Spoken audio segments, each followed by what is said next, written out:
because I wish sometimes that I would have just stayed in the status quo. Do I think that I will be lonely, for the rest of my life?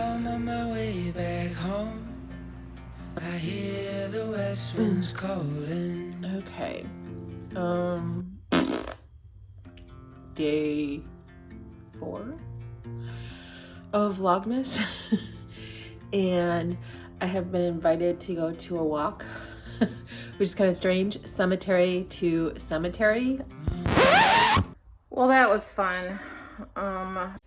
Fun because I tried to go and realized that even though I was on the CP train when I got off to go to the metro, well, there was a strike. And by the time that I got into the city central, it would have taken me easily 45 more minutes to get to the cemetery. So I actually did something that I wouldn't have normally done.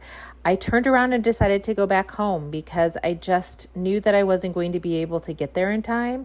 I didn't want to rush, and it really wasn't a life-threatening event. So I just decided to go home.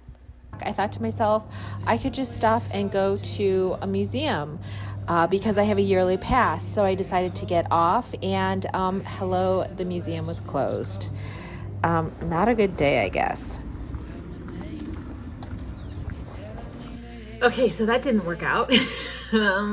So I figured I would answer some questions.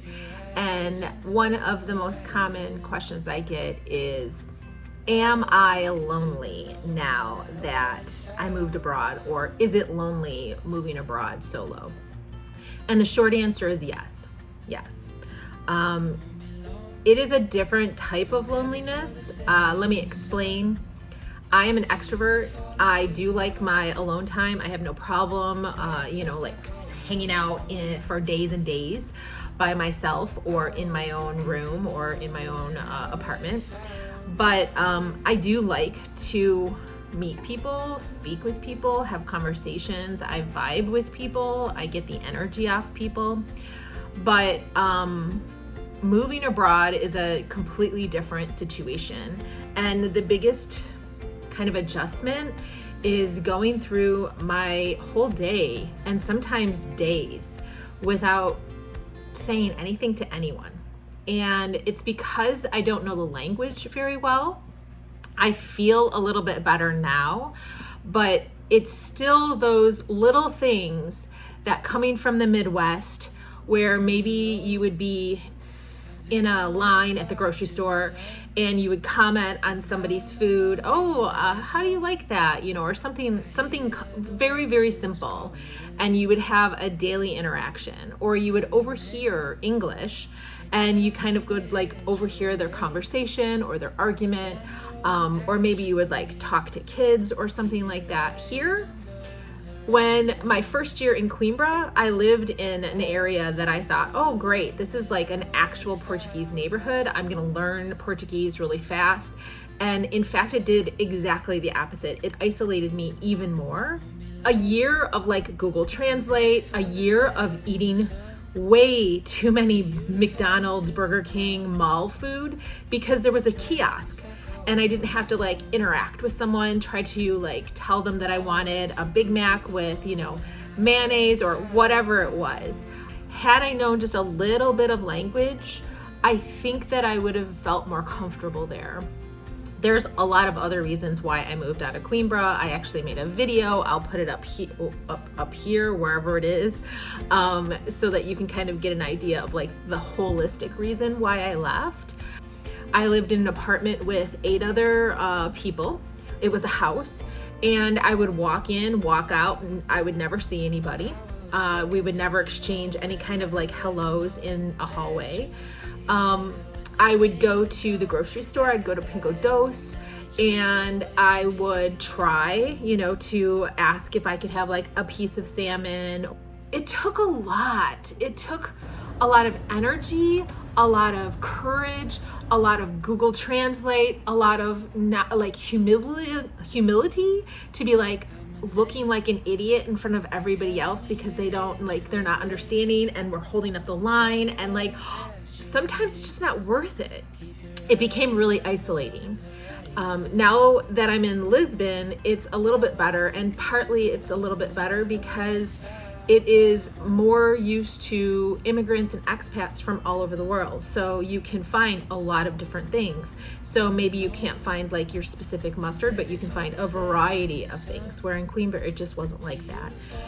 And then the other thing is that a lot of people say it's hard to make friends. I think friends and acquaintances are two totally different things. I think it's very easy to meet acquaintances and, through meetup, Facebook groups, organizations, women's groups, hiking groups, all kinds of things. There's plenty of places to meet acquaintances. It's the friends. It's the people that will bond with you outside of just the visa concerns and the renewal concerns for their residency cards and all of that. And it's also very difficult when you realize that there is a group of people, these immigrants, these expats, these digital nomads that come in and they all have a pretty similar personality. And then you get together and you think to yourself, if I was in America, I probably wouldn't hang out with this person. But because of proximity, I'm hanging out with them and I don't really know if I like them. And it's really hard to get past that. So it's one thing that you like to be at home, but the reason usually why you like to be at home is that you have maybe counted on yourself enough, or you have one or two people that you count on, you feel comfortable in your home. And if that's the case, all of that's gone when you move abroad. All of it. You have to ask for help everywhere. You have to get used to new cultures. And you have to step away from your friends, acquaintances, supportive loved ones, parents, that kind of thing. It takes a lot of courage. It really does. And so, am I lonely? Yeah, I'm lonely. Am I surrounded by acquaintances? Yeah. Do I do things with people on a regular basis that ask me and remember what I, talk to them about? Yes. Could some of these people become friends? I think so, but it's slim pickings as you get into an adulthood friendship. And that's the same in the US, that's the same in your home country, that's the same in Portugal, that's the same everywhere. People's lives are just filled, and you have to make a concerted effort with someone who's trying to make a concerted effort. And then you have to have things that bond you.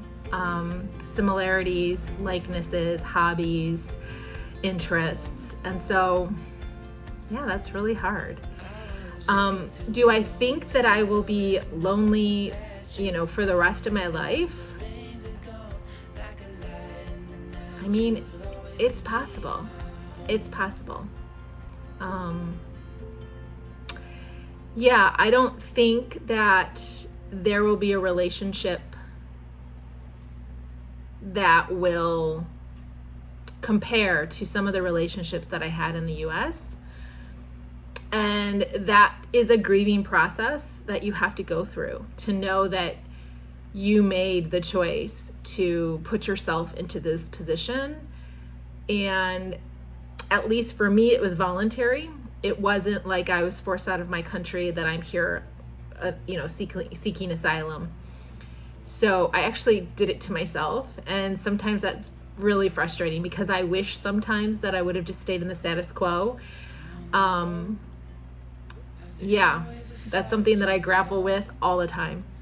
And now I'm just gonna sit home and watch some YouTube or some Netflix and just chill out and enjoy the fact that I have a day off, and that I tried my best and I made decisions that were good for me, and just go on with life. Yeah.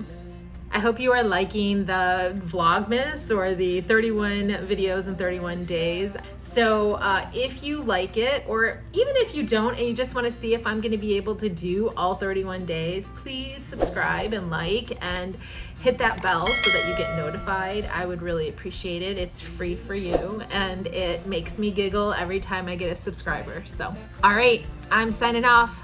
Bye. I've been away for far too long, but now I'm on my way back home. I hear the west wind's calling.